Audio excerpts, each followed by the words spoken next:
ಜನವರಿ 11, 2025ರಂದು ಶ್ರೀರಾಮ ಜನ್ಮಭೂಮಿಯಲ್ಲಿ ವಾರ್ಷಿಕೋತ್ಸವ ಆಚರಣೆ.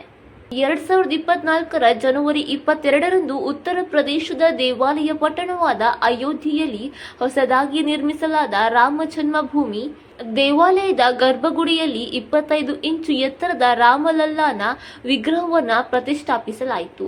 ಈ ಐತಿಹಾಸಿಕ ಗಳಿಗೆಗೆ ಸದ್ಯದಲ್ಲೇ ವಾರ್ಷಿಕೋತ್ಸವದ ಸಂಭ್ರಮವಿದೆ. ಹಿಂದೂ ಧರ್ಮದಲ್ಲಿ ಎಲ್ಲಾ ಹಬ್ಬಗಳನ್ನು ಹಿಂದೂ ದಿನಾಂಕಗಳ ಪ್ರಕಾರ ಆಚರಿಸುವ ಸಂಪ್ರದಾಯವಿದೆ. ಹಿಂದೂ ಕ್ಯಾಲೆಂಡರ್ ಪ್ರಕಾರ ಪವಿತ್ರೀಕರಣ ಸಮಾರಂಭವು ಪೌಷ ಶುಕ್ಲ ಪಕ್ಷ ದ್ವಾದಶಿಯಂದು ನಡೆಯಿತು. ಇದನ್ನ ಕೂರ್ಮ ದ್ವಾದಶಿ ಎಂದು ಕರೆಯಲಾಗುತ್ತದೆ.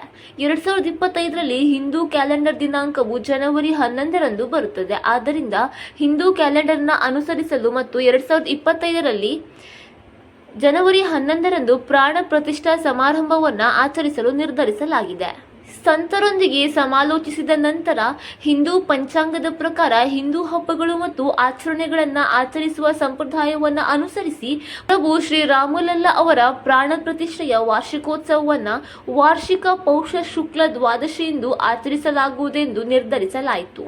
ಪಂಚಾಂಗದ ಪ್ರಕಾರ ಕೂರ್ಮ ದ್ವಾದಶಿ ಎಂದು ಇದನ್ನು ಕರೆಯಲಾಗುತ್ತದೆ. ದೇವಸ್ಥಾನದ ಆವರಣದಲ್ಲಿರುವ ಪ್ರಯಾಣಿಕರ ಸೇವಾ ಕೇಂದ್ರದ ಬಳಿ 3000 ಚದರ ಮೀಟರ್ ಪ್ರದೇಶದಲ್ಲಿ ದೆಹಲಿಯ ಅಪೋಲೋ ಆಸ್ಪತ್ರೆಯು ಅತ್ಯಾಧುನಿಕ ಆರೋಗ್ಯ ವ್ಯವಸ್ಥೆಯನ್ನು ಅಭಿವೃದ್ಧಿಪಡಿಸಲಿದೆ ಎಂದು ಅದು ಹೇಳಿದೆ. ಯಾತ್ರಾರ್ಥಿಗಳನ್ನು ಶಾಖ ಮತ್ತು ಮಹಿಳೆಯಿಂದ ರಕ್ಷಿಸಲು ದೇವಾಲಯದ ಆವರಣದಲ್ಲಿ ತಾತ್ಕಾಲಿಕ ಜರ್ಮನ್ ಹ್ಯಾಂಗರ್ಗಳನ್ನು ಬದಲಿಸಿ ಶಾಶ್ವತ 9 ಮೀಟರ್ ಅಗಲ ಮತ್ತು ಸುಮಾರು 600 ಮೀಟರ್ ಉದ್ದದ ಶೆಡ್ಗಳನ್ನು ಸ್ಥಾಪಿಸಲಾಗಿದೆ ಎಂದು ಪ್ರಕಟಿಸಿದೆ.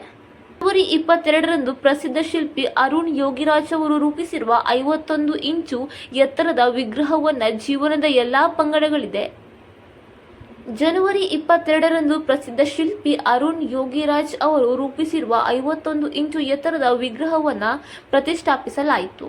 ಪ್ರಾಣ ಪ್ರತಿಷ್ಠಾ ಸಮಾರಂಭದ ವಿಧಿ-ವಿಧಾನಗಳ ಅಧ್ಯಕ್ಷತೆಯನ್ನು ಪ್ರಧಾನಿ ನರೇಂದ್ರ ಮೋದಿ ವಹಿಸಿದರು.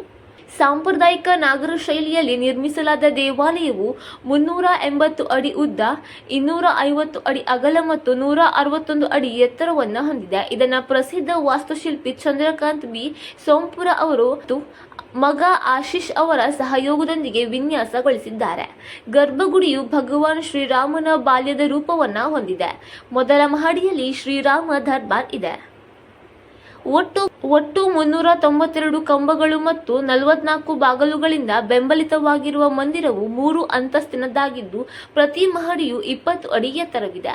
ಕಂಬಗಳು ಮತ್ತು ಗೋಡೆಗಳು ಹಿಂದೂ ದೇವತೆಗಳು, ದೇವರುಗಳು ಮತ್ತು ದೇವತೆಗಳ ಸಂಕೀರ್ಣವಾದ ಕೆತ್ತನೆಯ ಚಿತ್ರಣಗಳನ್ನು ಪ್ರದರ್ಶಿಸುತ್ತದೆ.